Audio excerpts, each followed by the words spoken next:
Hello বন্ধুরা, exotic information take চ্যানেলে আপনাদের সবাইকে স্বাগত। তো আজকে আমি লাইব্রেরিয়ান এক্সাম প্রিপারেশন যে ম্যারাথন ক্লাস অলরেডি শুরু হয়ে গেছে আমাদের এই চ্যানেলের তরফ থেকে। সেক্ষেত্রে আজকে ইউনিট 1 এর ক্লাস 3, অর্থাৎ অলরেডি দুটো ক্লাস আমার করানো হয়ে গেছে। আজকে ক্লাস 3 হবে। তো যারা এখনো আমার চ্যানেলে একদম নতুন, তারা অবশ্যই আমার চ্যানেলটিকে সাবস্ক্রাইব করে দিন। এখানে আপনারা স্কুল লাইব্রেরিয়ান, পাবলিক লাইব্রেরিয়ান বা রুরাল লাইব্রেরিয়ানের যাবতীয় কোয়েশ্চেন অ্যান্সার পেয়ে যাবেন।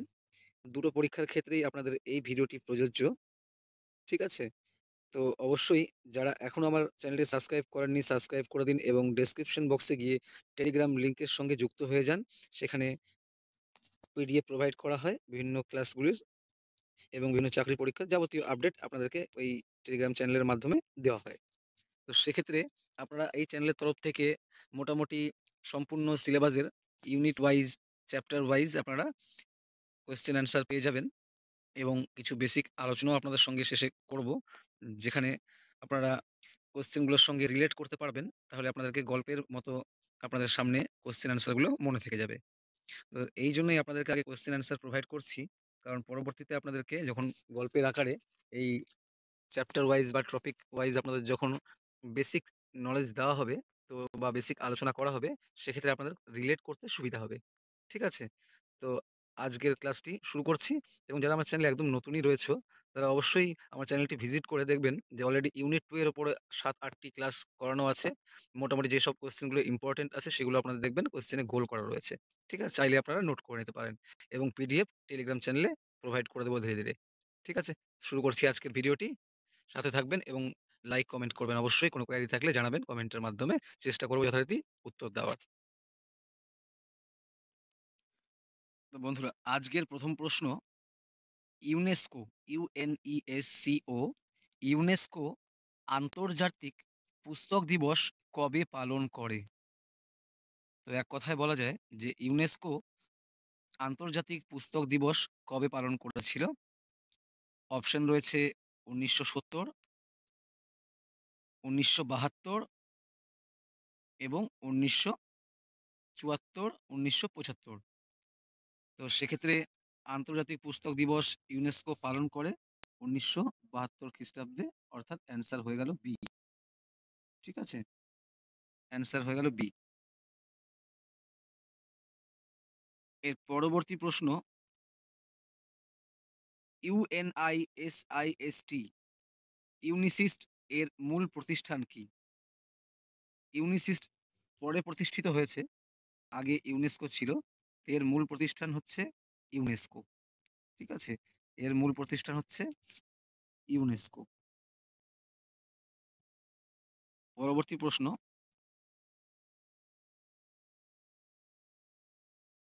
গ্রন্থাগার বিজ্ঞানের পঞ্চসূত্র বা পঞ্চসূত্রে ভালো অভ্যাসের জায়গা হলো, বা গ্রন্থাগার বিজ্ঞানের পঞ্চসূত্রে ভালো অভ্যাসের জায়গা হলো কি? যেখান থেকে ভালো অভ্যাস পাওয়া যায় সেই জায়গাটি কি? তো সেটি হচ্ছে, অপশন রয়েছে library science, library association, library society এবং লাইব্রেরিজ। তো এটি সঠিক অ্যান্সার হচ্ছে লাইব্রেরিজ। নেক্সট কোয়েশ্চেনে চলে যাচ্ছি। এটা আপনারা দেখে নেবেন, আমি গোল করে রেখেছি ইম্পর্টেন্ট গুলো।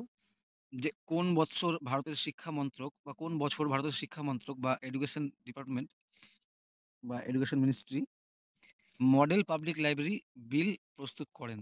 মডেল পাবলিক লাইব্রেরি বিল প্রস্তুত করেন কোন বছর ভারতের, মানে Indian education ministry model public library bill প্রস্তুত করেন? অপশন রয়েছে 1963, 1970, 1974 এবং 1975। তো সঠিক উত্তর হচ্ছে 1963। এটি আপনাদের উত্তর। পরের কোশ্চেনে চলে যাচ্ছি। এটি আপনারা দেখে নেবেন যে মডেল পাবলিক লাইব্রেরি বিলের সভাপতি কে ছিলেন? তো এটি খুব গুরুত্বপূর্ণ, আপনারা দেখে নেবেন। মডেল পাবলিক লাইব্রেরি বিলের সভাপতি কে ছিলেন? যে 1963 সালে ভারত সরকারের শিক্ষা মন্ত্রক দ্বারা যে মডেল পাবলিক লাইব্রেরি বিল চালু হয়েছিল, সেই বিলের ক্ষেত্রে সভাপতিত্ব কে করেছিলেন? এমডি সেন। এমডি সেন। দেখবেন এখানে অপশনগুলো খুব রিলেট অপশন রয়েছে: ডিকিনসন, সিডি দেশমুখ, এস আর রঙ্গনাথন, এমডি সেন।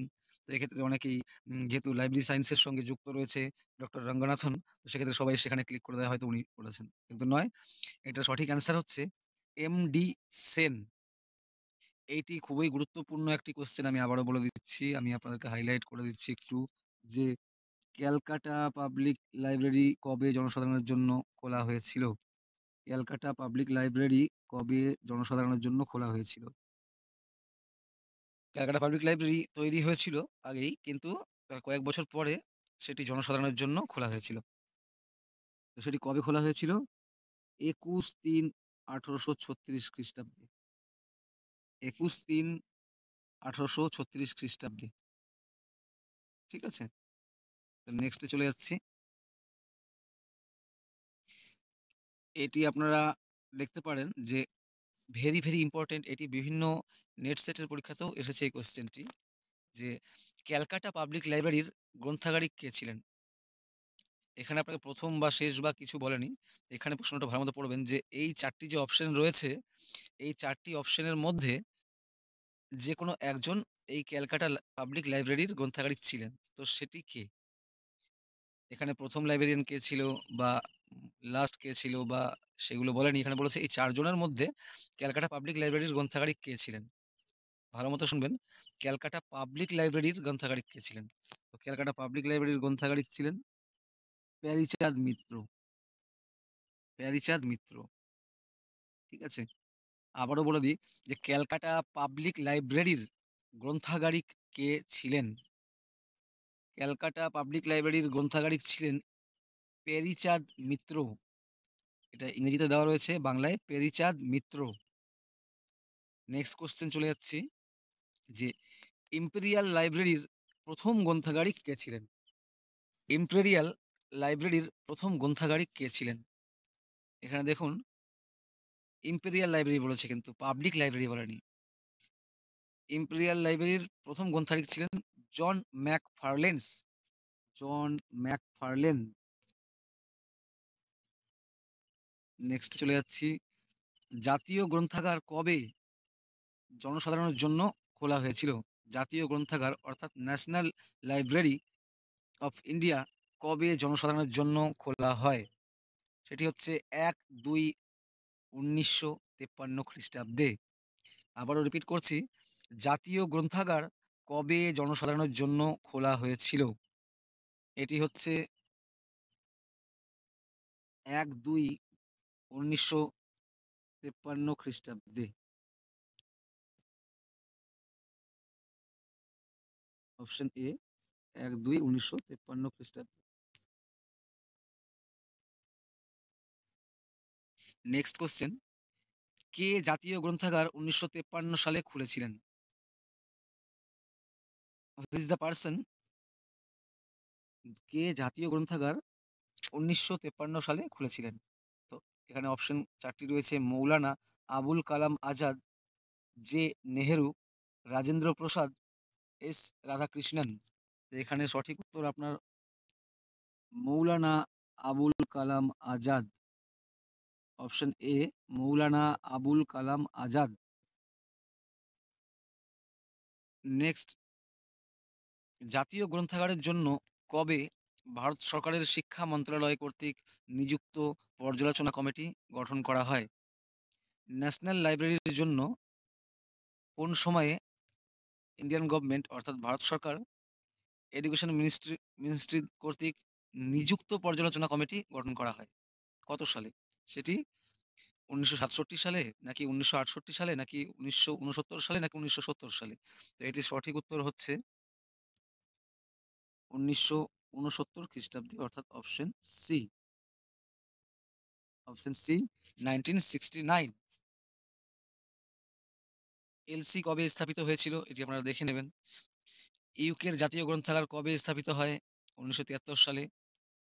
এইটি আপনাদের কাছে গুরুত্বপূর্ণ, সেটি হচ্ছে উচ্চশিক্ষার জন্য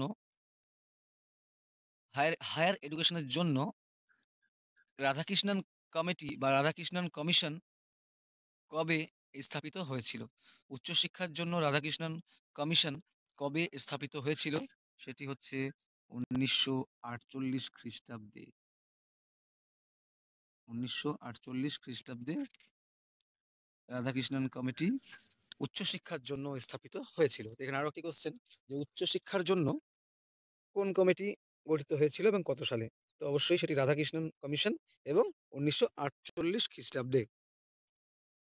নেক্সট কোশ্চেন চলে যাচ্ছি, যে মাধ্যমিক শিক্ষার ক্ষেত্রে মুদালিয়ার কমিশন কবে স্থাপিত হয়? দেখুন, আগেরটি উচ্চশিক্ষার জন্য আর এটি মাধ্যমিক শিক্ষার জন্য। তো মাথায় রাখবেন, উচ্চশিক্ষার ক্ষেত্রে রাধাকৃষ্ণন কমিশন এবং মাধ্যমিক শিক্ষার ক্ষেত্রে মুদালিয়ার কমিশন। তাহলে বোঝা গেল যে মুদালিয়ার কমিশন কি জন্য স্থাপিত হয়েছিল? মাধ্যমিক শিক্ষার ক্ষেত্রে জন্য অবস্থিত কমিশন স্থাপিত হয়েছিল, এবং হায়ার এডুকেশনের জন্য রাধাকৃষ্ণন কমিশন রিলেট করতে পারবেন। তো এটি কবে স্থাপিত হয়েছিল? সেটি 1964। 1964, ঠিক আছে? তো যদি আজকের কোয়েশ্চেনগুলি আপনাদের ভালো লাগে তো কমেন্টের মাধ্যমে জানাবেন। তো আমি যদিও পরবর্তীতে এই রিলেটেড বা এই কমিশন নিয়েও আপনাদেরকে বেসিক আলোচনা করব। আগে পরপর আমি আপনাদেরকে পিডিএফ বা এমসিকিউ কোয়েশ্চেনগুলি প্রোভাইড করে দিই। পরে যখন আপনাদের সঙ্গে আলোচনা করব, তাহলে হবে কি, যে আপনারা এই কোয়েশ্চেনের অ্যান্সারগুলো অটোমেটিক মাথায় চলে আসবে, আপনাদেরকে মুখস্থ করতে হবে না। এটা বাস্তব, এটা বাস্তব যে আপনাদেরকে মুখস্থ করতে হবে না। যখন আপনাদের সামনে সেই ঘটনাগুলো বা সেই বেসিক নলেজগুলো বা বেসিক আলোচনাগুলো যখন আপনাদের সঙ্গে করব, তখন অবশ্যই আপনাদেরকে অটোমেটিক কোয়েশ্চেন অ্যান্সার গুলো মনে চলে আসবে। ঠিক আছে? তো আজকের চ্যানেল কোয়েশ্চেন গুলো যদি ভালো লাগে বা আজকের ক্লাসটি যদি আপনাদের ভালো লাগে, অবশ্যই লাইক, কমেন্ট এবং সাবস্ক্রাইব করে দেবেন। আমি ছোট ছোট ভিডিও আপলোড করছি এই কারণেই, লং ভিডিও করলে আপনাদের দেখার আগ্রহ কমে যাবে। এই কারণেই ছোট ছোট ভিডিও দিচ্ছি। প্রত্যেকদিন কম বেশি আপনাদের চেষ্টা করব ভিডিও দেওয়ার, এবং ডেইলি আপনাদের যেগুলো করে দিচ্ছি প্রত্যেক কটা আপনারা মুখস্থ করতে সুবিধা হবে। একসঙ্গে অনেকগুলো কোয়েশ্চেন দিয়ে দিলে আপনারা নিতে পারবেন না। মুখস্থ করা একটা টাফ ব্যাপার হয়ে যাবে। ঠিক আছে? তো সেক্ষেত্রে যে কটা করে দিচ্ছি, এ কটা করে ডেইলি আপনারা প্রিপারেশন করুন, এবং চাইলে আপনারা নোট করে নিতে পারেন খাতায়। এবং যদিও আমি কয়েকদিনের মধ্যেই যে ক্লাসগুলো হবে, পরপর পিডিএফ আমি আপলোড করে দেবো আমি টেলিগ্রাম চ্যানেলে। ঠিক আছে? তো অবশ্যই সঙ্গে থাকবেন, এবং আপনাদের কোনো কোয়েরি থাকলে কমেন্টের মাধ্যমে জানিয়ে দেবেন, এবং সবাই লাইক করবেন। ঠিক আছে? ধন্যবাদ।